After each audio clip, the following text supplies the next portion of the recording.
बरेली हिंसा के बाद से ही लगातार यूपी में मौलाना लोगों को भड़काने की कोशिश में लगे हैं। ऐसी ही एक तकरीर कानपुर से सामने आई, जहां से मौलाना सज्जाद नोमानी ने वक्फ कानून की मुखाफलत करते हुए मोदी सरकार पर बड़ा आरोप लगाया। उन्होंने कहा कि सभी मुसलमान इस सरकार से नाराज हैं और तख्ता पलट के लिए आगे आने के लिए तैयार बैठे हैं।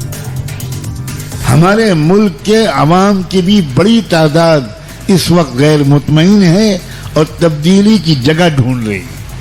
मदरसा और मस्जिद हमारा दरअसल पावर स्टेशन है।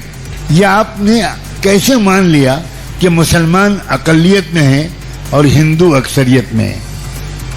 आपको कुछ खबर नहीं है कि हमारे मुल्क में कितनी बेचैनी है, कुछ खबर नहीं। मुल्क तब्दीली चाह रहा है, लेकिन मुसलमान कटे हुए हैं मुल्क के बाशिंदों से।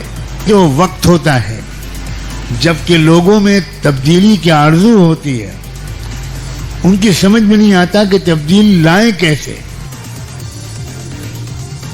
मौलाना के बयान पर बीजेपी ने कड़ी आपत्ति दर्ज करवाई। गिरिराज सिंह ने कहा कि ऐसे मौलानाओं के पीछे विपक्ष का हाथ है, ये लोग देश को जलाने की कोशिश में हैं। विपक्ष के नेता बार बार पड़ोसी देशों में आए संकट का हवाला देकर लोगों को भड़काते हैं, मगर हमारी सरकार ऐसे लोगों का ट्रीटमेंट अच्छे से जानती है।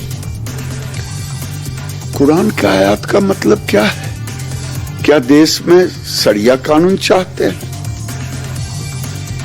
ये देश में गृह युद्ध करवाना चाहते हैं? जो विपक्ष के लोग बोलते हैं बांग्लादेश में हुआ, ये यहां होगा।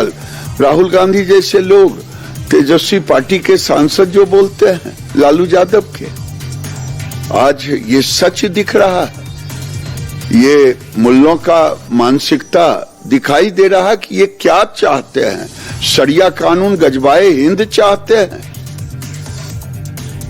इससे पहले बरेली हिंसा को लेकर AIMIM चीफ ओवैसी भी सीएम योगी को घेर चुके हैं। ओवैसी ने आरोप लगाया कि बीजेपी सरकार भेदभाव के साथ काम करती है। जब फतेहपुर में मकबरे पर हमला हुआ था तब इन्होंने कोई एक्शन नहीं लिया, लेकिन अब बरेली में मुसलमानों को जबरन फंसाया जा रहा है। उत्तर प्रदेश के मुख्यमंत्री बरेली का वाकया हुआ, बरेली का वाकया हुआ तो बोले हम सिखा दिए वो करे। अरे मुख्यमंत्री बाबा,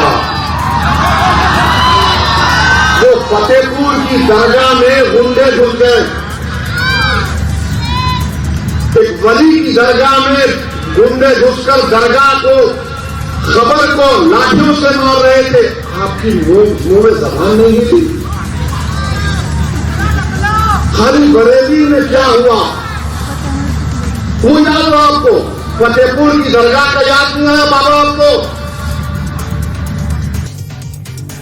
अब बात इलेक्शन स्टेट बिहार की, जहां पर फेमस भोजपुरी एक्टर पवन सिंह ने लंबी खींचतान के बाद दोबारा बीजेपी में वापसी के संकेत दे दिए हैं। गृहमंत्री अमित शाह और उपेंद्र कुशवाहा से मुलाकात को इसी नजर से देखा जा रहा है। इसे लेकर पार्टी महासचिव विनोद तावड़े ने कहा है कि पवन सिंह हमेशा से ही बीजेपी के लिए फैमिली की तरह रहे। चुनाव में जल्द उनका रोल भी डिसाइड किया जाएगा।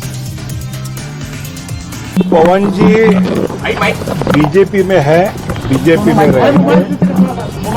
आदरणीय उपेंद्र कुशवाहा जी ने उनको शुभकामनाएं आशीर्वाद दिया है और आने वाले चुनाव में एनडीए के लिए पवन जी सक्रियता से काम करेंगे बीजेपी के कार्यकर्ता के नाते।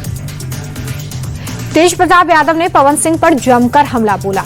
उनकी माने तो पवन सिंह बीजेपी से पहले उनकी पार्टी में शामिल होने के लिए मिन्नतें कर रहे थे, मगर अब उन्होंने बीजेपी का दामन थाम लिया है। तेज प्रताप ने यह भी कहा है कि इससे साफ जाहिर हो रहा है कि पवन सिंह को जनता की नहीं, सिर्फ सत्ता की चिंता है।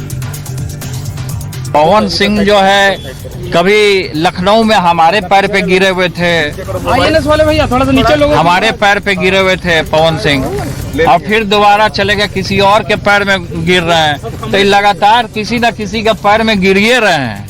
इनको समझ में अभी नहीं आ रहा, इनकी बुद्धि अब विवेक काम नहीं कर रहा है। तभी क्या करेंगे नहीं करेंगे वो जानेंगे। पवन सिंह जी क्या करेंगे नहीं करेंगे, वो कलाकार हैं, उनको कलाकारी करना चाहिए अपना। कहाँ वो चुनाव में पड़ रहे हैं।